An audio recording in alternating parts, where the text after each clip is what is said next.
girly, vlog mo nga ako. Kaya nga, oh my God, mga guys, sayang. Nakakita kami na may lumalakad kami dito sa Old Type Festival. Tapos merong nag-interview na hindi ko naman sinasadya. Hindi ko na-open yung yung video ko. So sayang, na-interview kami. Kung sino yung makapanood, edi panoorin nyo na lang. For the first time ba, mga guys. So ayan. Sayang ano. Oh, di ba? Oo nga. Sayang, no? Di, sikat pa. Ikaw na. Sayang, mga guys. May nang-interview sa amin, eh. Wow, hangin, guys. Salamat. Video ko nga po. Na-speed napan ako doon. Ewan ko ba, totoo. Ano pinagsasabi ko doon? Para akong, nabigla ba ako? Bahala na yan kung, sabaka, tinatanong lang naman nila kung masarap yung pagkain dito, di ba? Gusto ko talaga yung sambusa kasi lagi kong kinakain yung sambusa. Alaga. Wala nang pagkain masyado kasi. Ay, ayan, oh, ano yung gali? Gali, binabayaran mo na talaga yan? Oo. May bayad pala. Kaso nga lang, nabusog na kami sa Lisboa. Yan. Wow, yan. Ay, oo. Ito naman parang empanada. Parang empanada style. Oh, yan mga guys. Sayang mga guys. So, hindi ako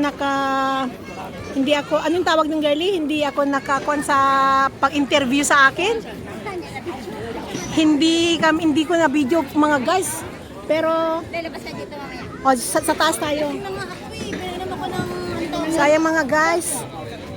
May nag-interview sa akin ako. Pupunta yata ako sa TV mga guys.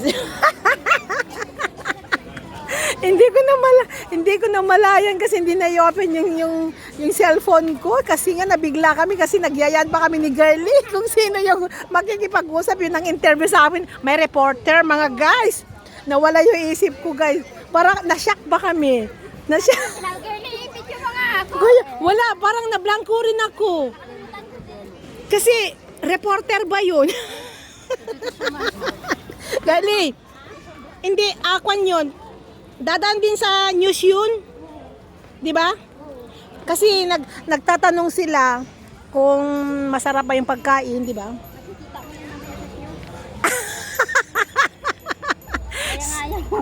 Sayang na, ang ganda sana, i-vlog ko siya sana. Wow, na-interview pa ako. Ano?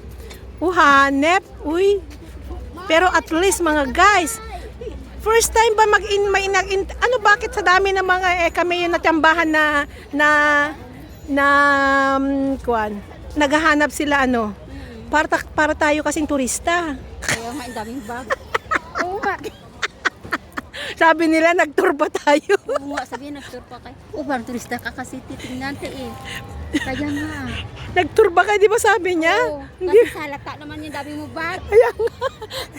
Kasi tingnan mo naman Hong Kong kasi, girlie. Oh, Hong Kong kasi yung bag ko.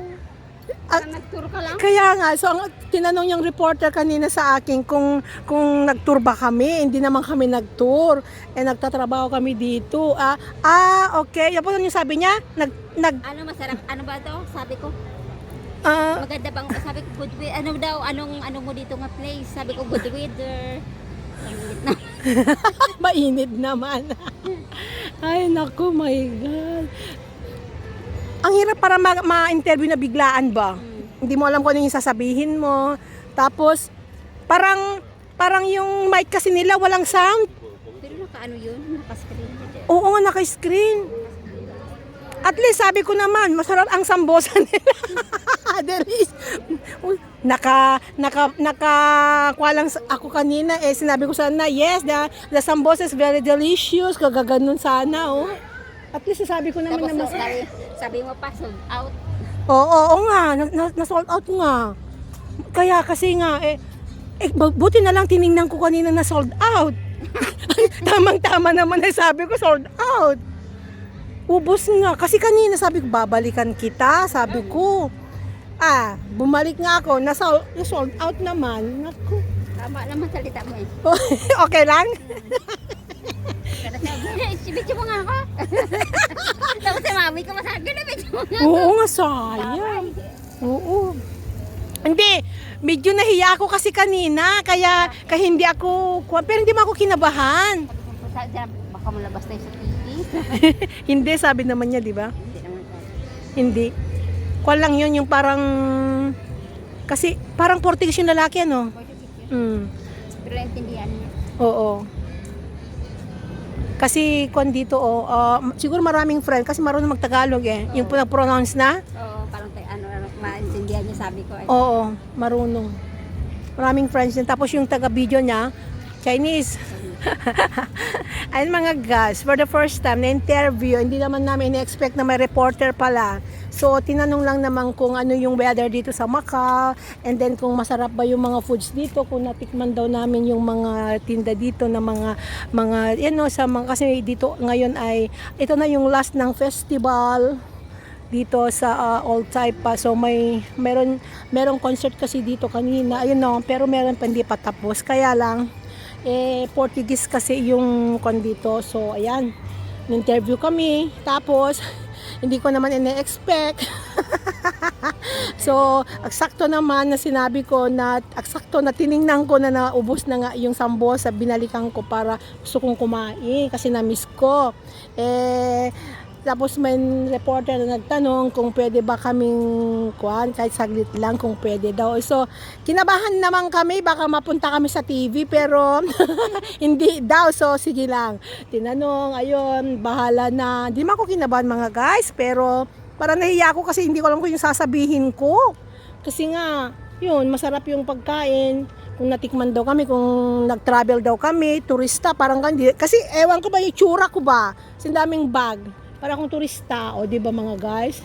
So, first time in my life, na-interview ng reporter. Pero, lagi naman ako na-interview pag may nakon ako, pero okay lang, di ba guys? Mga guys, thank you so much mga guys. Sayang at hindi ko na ipa-video kay Girly, yung pang-interview sa akin. Di ba mga guys? Ayan, shout out sa inyong lahat.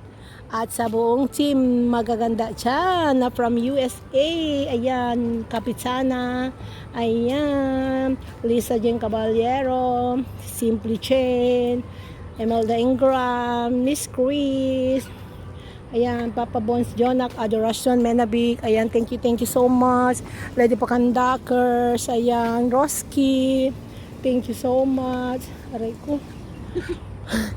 Ay, hanggang sa muli, bye.